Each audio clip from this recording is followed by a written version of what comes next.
Karate हमेशा एक underlying problem का इंडिकेशन है। कराटे हमें ये बताता है कि बॉडी के अंदर कहीं ना कहीं कोई बीमारी पल रही है जिसकी वजह से खराटे आ रहे हैं।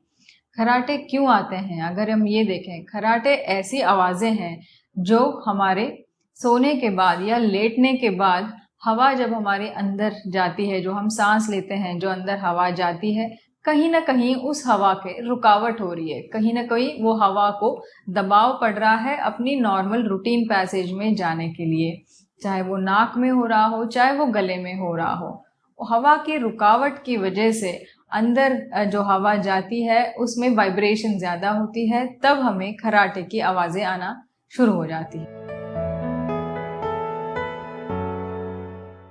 सबसे कॉमन रीज़न ये है हमारा खराटे का, मोस्ट ऑफ द पेशेंट में हम ये देखते हैं कि जिनका वज़न बढ़ जाता है, जिनमें बहुत ज़्यादा मोटापा हो जाता है, जिनमें बहुत ज़्यादा चर्बी होती है, उनमें खराटे बहुत कॉमनली पाया जाता है।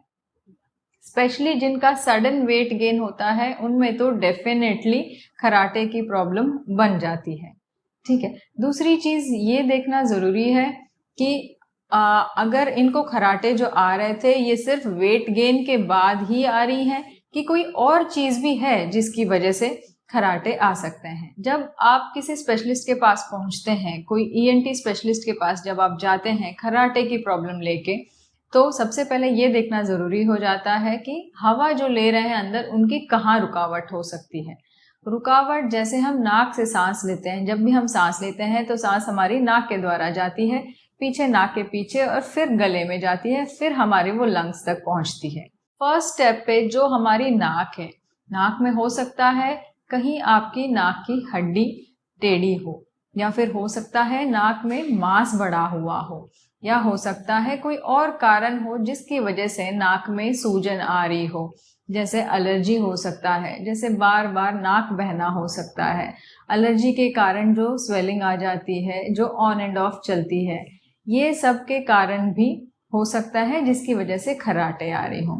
और अब हम नाक की अगर बात करें, इसके बाद नाक के पीछे वाला जो हिस्सा होता है, जहाँ पे यूजुअली हमें ऐसा लगता है कि सिर्फ बड़े लोग जो होते हैं, जो बुजुर्ग होते हैं, उनमें खराटे आते हैं, ऐसा नहीं है। खराटे जो है छोटे बच्चों में भी काफ़ी कॉमन है, जो बहुत पेरेंट्स जो हैं अनदेखा कर देते हैं। अगर हम देखें, छोटे बच्चे यूजुअली 4 साल, 5 साल, 6 साल के बच्चों में भी खराटे आते हैं। ऐसे बच्चों में बहुत ज़्यादा कॉमनली नाक के पीछे जो है मांस बढ़ जाता है, जिनको हम लोग एडिनॉइड्स बोलते हैं। एडिनॉइड्स के कारण भी खराटे आते हैं और ये बच्चों में बहुत ज़्यादा कॉमन रहता है। इसीलिए जब आप एक ईएनटी स्पेशलिस्ट के पास जाते हैं तो सबसे पहले इस एज ग्रुप में वो एडिनॉइड्स के लिए चेक करते हैं। अब अगर हम नाक और नाक के पीछे का हिस्सा हमने चेक कर लिया, उसके बाद आता है हमारा गले का हिस्सा। गले का हिस्से में देखें तो जिनमें मोटापा ज़्यादा होता है, जिनमें जीभ बहुत भारी रहती है, या फिर जिनके नेक में या नेक के जो मसल्स होते हैं यहाँ पे बहुत ज़्यादा फैट डिपोजिशन होता हो, ऐसे पेशेंट्स में भी खराटे आने के बहुत ज़्यादा चांसेस रहते हैं। ये सारे हमें टेस्ट करने के बाद एक अलग अलग रीजंस पता लगते हैं और उसी हिसाब से ही हमें देखना पड़ेगा कि इसका क्या ट्रीटमेंट रहता है। इसके अलावा अगर हम देखें कि नोज़ और इनका थ्रोट और वो सब नॉर्मल है, तो एक और रीज़न जो हो जाती है, जैसे एजिंग अगर हम प्रोसेस बोलें, जिनकी उम्र काफ़ी बढ़ जाती है, तो धीरे धीरे जब एज हो जाती है तो हमारे जो गले के मसल्स हैं, जो नाक के मसल्स हैं, वो काफ़ी लैक्स हो जाते हैं।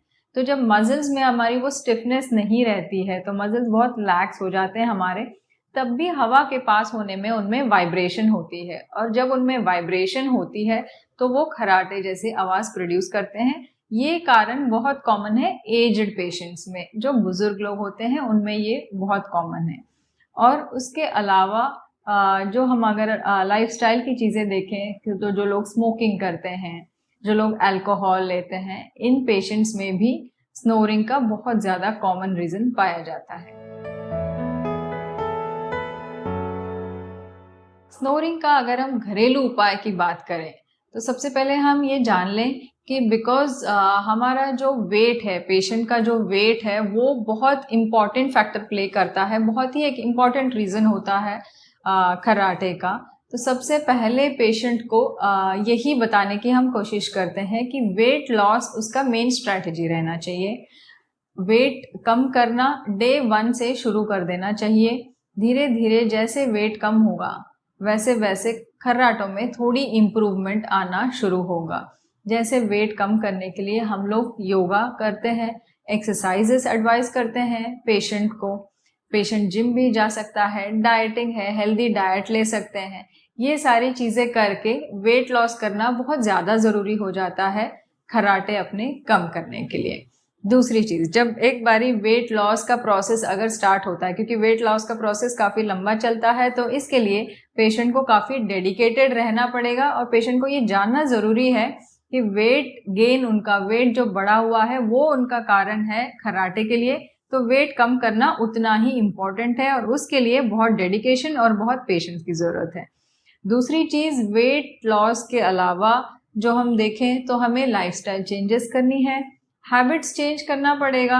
हमें रात को खाना खाने के तुरंत बाद नहीं लेटें, खाना खाने के कम से कम 2 घंटे का गैप रखें, उसके बाद ही सोने जाएं। खाना खाने के बाद थोड़ा सा टहलें ताकि जो खाना खाया हुआ है वो थोड़ा सा अच्छे से हमारा डाइजेशन प्रोसेस में हेल्प करें। उससे हमारी वेट लॉस में भी हेल्प होगी और फिर उसमें स्नोरिंग में भी हेल्प होगा। तीसरी चीज़, जो स्मोकिंग है, अल्कोहल है, वो बिल्कुल अवॉइड करें। स्पेशली इवनिंग टाइम और रात के टाइम पे बिल्कुल भी, जैसे काफ़ी सारे होता है लोगों का ऐसे कि रात को डिनर के बाद थोड़ा सा स्मोक कर लिया, रात को डिनर के बाद थोड़ा सा अल्कोहल ले लिया। ये इन चीज़ों को अवॉइड करना बहुत ज़्यादा ज़रूरी हो जाता है।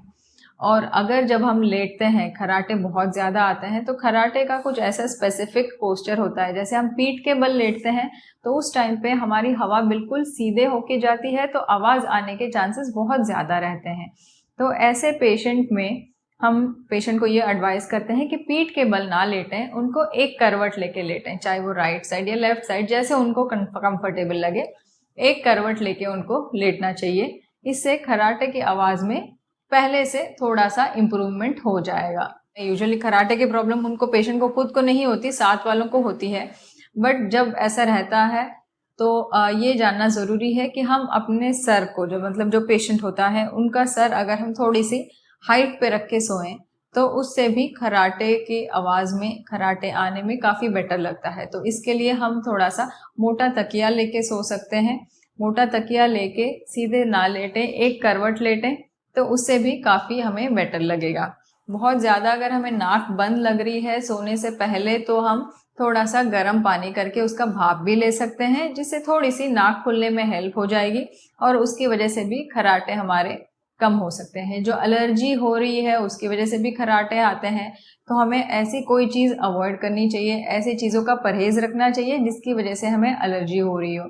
जैसे कोई तेज़ धुआं है, जैसे कोई बहुत तेज़ खुशबू है घर में, इन चीज़ों का हमें हमेशा ही परहेज़ रखना चाहिए, क्योंकि इन चीज़ों की वजह से हमें एलर्जी होती है और एलर्जी की वजह से नाक में सूजन आ सकता है और उसकी वजह से भी खर्राटे आ सकते हैं।